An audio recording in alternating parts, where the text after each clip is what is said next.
One of our brothers went to hell because of an unusual sin he committed, and even more interestingly, he met Martin Luther King Jr. there. It's really hard to believe, but now I'm going to read his letter, and we will learn about Joshua's sin and why the person he saw is there.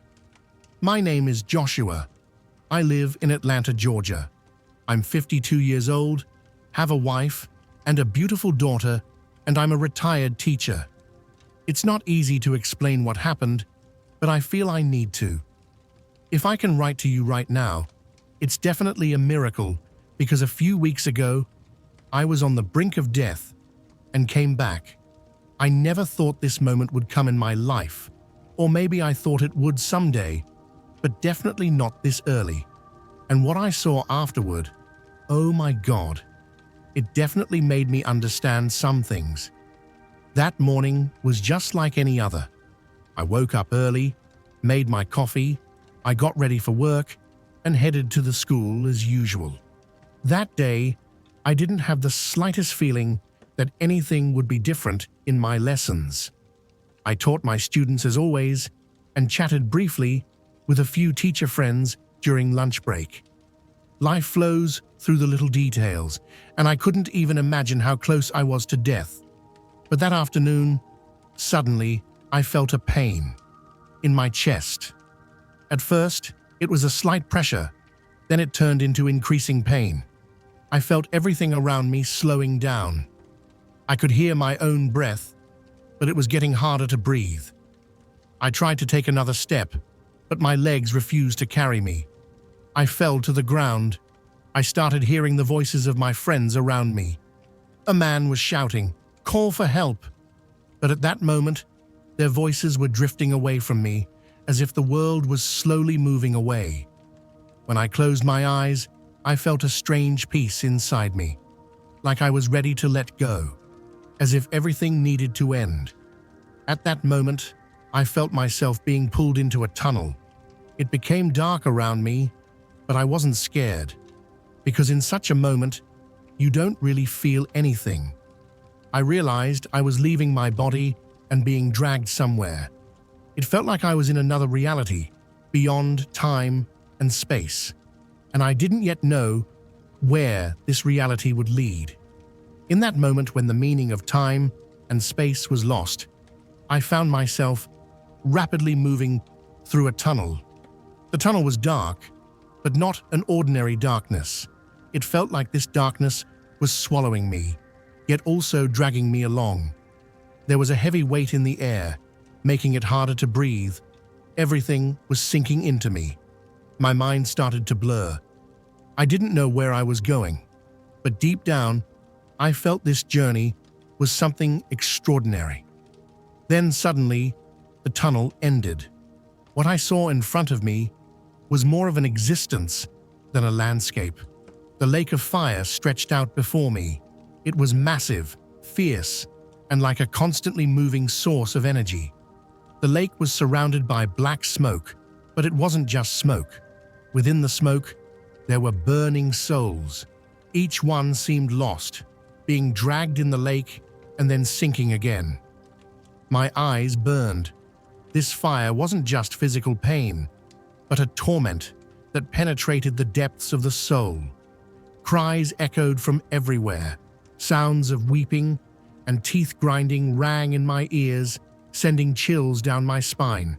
It felt like the world had ended here, leaving only regret and endless agony. This was the place for those who were deprived of God's eternal peace. By the lake's edge, there were 6 winged angels. But these angels weren't the holy beings we see. Their faces were covered with darkness, watching the lake like guardians of hell. Their duty was to control the souls condemned to burn here forever. My steps moved me forward involuntarily. With every breath, the fear inside me grew. But still, a force wouldn't let me stop. I had a mixed curiosity inside me. Who were these souls? What were they doing here? After a while, I moved away from the lake. Endless darkness appeared around me. This was the outer darkness mentioned in the Bible. There was no light here, No fire, just profound loneliness and hopelessness. Loneliness. I felt that sharp pain of being completely cut off from God for the first time here. There were faint whispers echoing around me, but I could never see who was speaking. This darkness was like a punishment of isolation. The souls here were only facing their own screams, but no one was hearing their voices. Each one was imprisoned in their own loneliness. With every step, I felt myself sinking deeper. Suddenly, a large pit appeared in front of me. In this place, where those suffering the punishment of consumption were, the souls were searching for wealth and food with their hands, but each time they encountered an empty void that slipped through their hands. Each one had lost what they had in the world and was now writhing in endless hunger and dissatisfaction. Their faces were full of pain, but they were drowning in an insatiable hunger. Everything in their hands was slipping away, and their palms were like holes, losing everything. This scene terrified me. I could see the emptiness and dissatisfaction with my own eyes. These souls were doomed to live in a void that would never be filled. Everything seemed like an illusion, but their pain was real. The fear inside me grew even more. As I continued, I realized this place was endless, with every corner holding a different torment. And it felt like deeper down there, I would face a bigger truth waiting for me. As I walked slowly, the darkness around me thickened. The air became heavier. There was a weight pressing down on everything, a darkness infiltrating both my mind and soul. Walking deeper into the depths of hell, a large crowd appeared in front of me. This crowd was different from the other condemned I had seen. They were waiting silently, as if waiting for someone or something. I quickened my steps, carefully moving through the crowd, and finally, the moment came. When I saw him, my breath was taken away. The person standing in front of me, it was Martin Luther King Jr. Everything around me became blurry. I couldn't believe this sight. He was a leader beloved by the people, a symbol of peace, justice, and equality. His teachings had penetrated every corner of my life. But now, he was in hell. King was standing in front of a large crowd, but this crowd wasn't watching him in admiration. They were just waiting silently. Seeing him like this created a crack in my soul. Martin Luther King Jr. Is he here? How is this possible?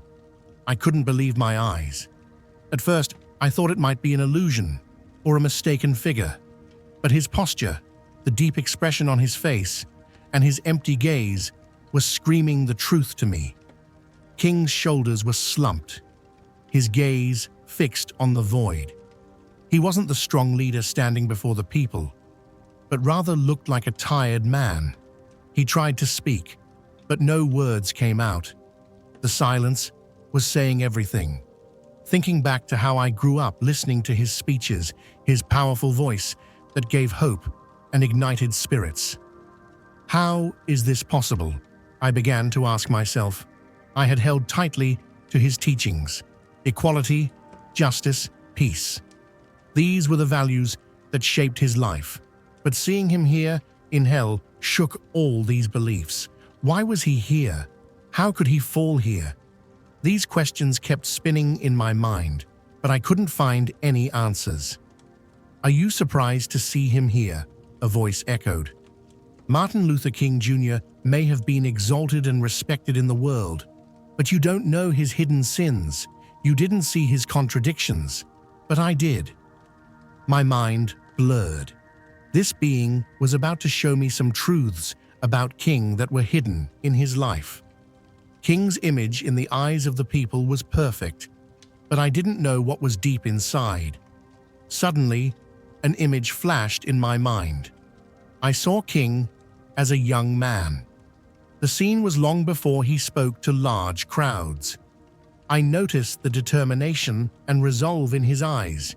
He had a great vision for the people, but there was a darkness in the background.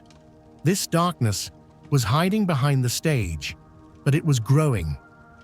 Hidden sins, the telepathic voice whispered. The values King advocated for the people were overshadowed by his struggles with himself. One of his biggest sins was leading a double life. While preaching equality and justice to the people, he engaged in morally contradictory actions. He achieved great things as a leader in the world, but he didn't stay true to those ideals in his personal life. Suddenly, King's image changed. He was older now. I saw him in a meeting room, negotiating for the people. But then the scene changed. I saw him in a hotel room with a blonde woman, immersed in deep internal turmoil. The weaknesses in his personal life were consuming him, but his sins didn't end there. More images started to flood my mind. This time, I saw King in a secret meeting room. It was a dimly lit room, walls covered with symbols, surrounded by masked individuals. Important decisions were being made here. These people weren't just ordinary citizens. These individuals were members of a powerful organization influencing the world, the Freemasons. King's presence there created a contradiction that shook me even more.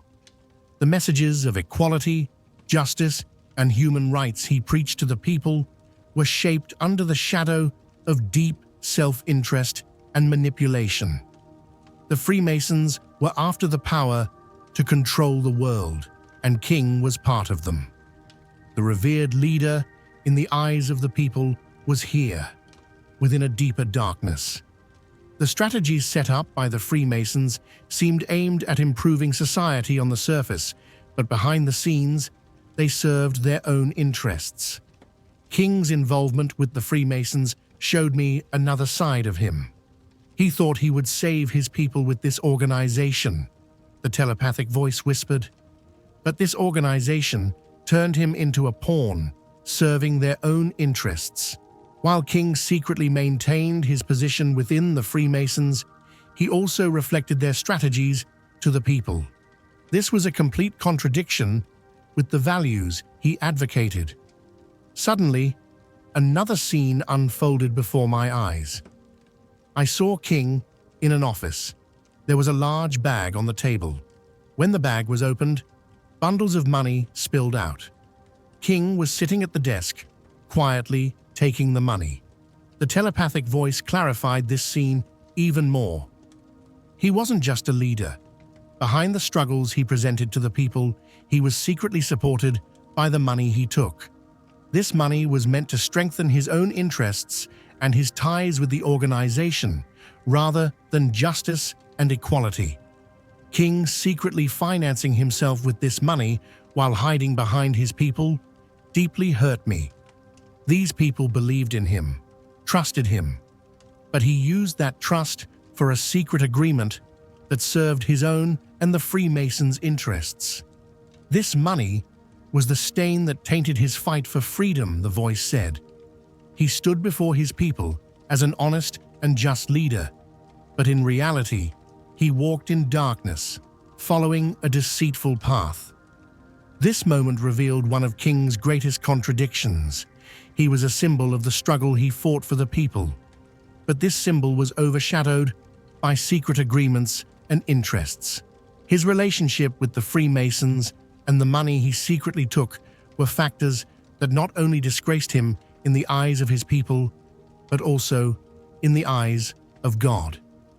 At that moment, the true face of the devil began to emerge from the darkness. The darkness was shapeless, but its eyes, those burning eyes, pierced my soul. Everything I had hidden inside me was coming to the surface one by one. The fear inside me kept growing.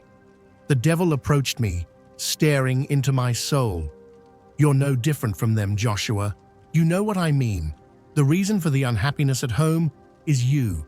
You thought about cheating on her. You're a sinner, and now we're going to burn you just like that while you're saying these things." The fire around me intensified even more. His words hit my soul like a blow.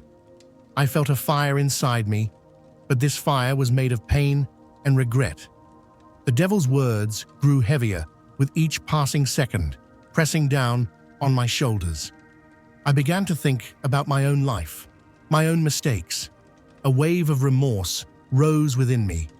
I realized my own faults and weaknesses. "Yes," I shouted, "I'm no different from them." The devil let out a hollow and echoing laugh. "You're confessing," he said in a cold voice. "But it's too late now. You will stay here forever, just like him. You're here to pay the price for your own weaknesses." Darkness enveloped me once again. Before my eyes, a darkness that penetrated the depths of my soul appeared. The devil's hands slowly reached out to me. As the darkness surrounded me, the hopelessness inside me grew. I felt crushed under the weight of my own sins and mistakes. At that moment, I thought everything was ending. Just then, I closed my eyes and waited to disappear into the darkness when a light appeared. At first, it was weak, but it kept getting stronger. The devil's hands paused, the darkness began to retreat. This light pointed to a being that changed everything. A figure emerged from the light. I immediately recognized him. It was Jesus. His face showed endless understanding, and his eyes were full of deep compassion. His presence pushed back the devil's power. The darkness began to fade away in the face of his light. The devil's face became blurry, retreating back into the darkness. Jesus slowly approached me and placed his hand on my head. "Your repentance in your heart saves you," he said. "Every person makes mistakes, but God forgives every repentant soul." At that moment, the darkness inside me completely disappeared. The devil's voices and laughter were gone. His form was entirely erased by Jesus' light. My soul was filled with deep peace. I felt forgiven. I was rising from that dark hell to an inner light. Jesus looked at me and smiled, saying, "You have been given a second chance, Joshua. God never abandons those who accept their mistakes." When I opened my eyes, I took a deep breath. It was like life was flowing back into my lungs. As I got out of bed, silence filled the room. All the images around me were like memories engraved in my mind from what I had experienced.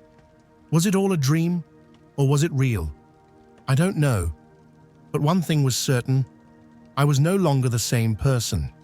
My soul was cleansed, and my heart felt like it was reborn. Thank you. What I lived through, what I saw, it was all a miracle. God gave me a chance to be forgiven and to start anew. If you're reading this, know that there is always hope. Everyone deserves a second chance. Thank you to the Second Chances channel for reading my letter.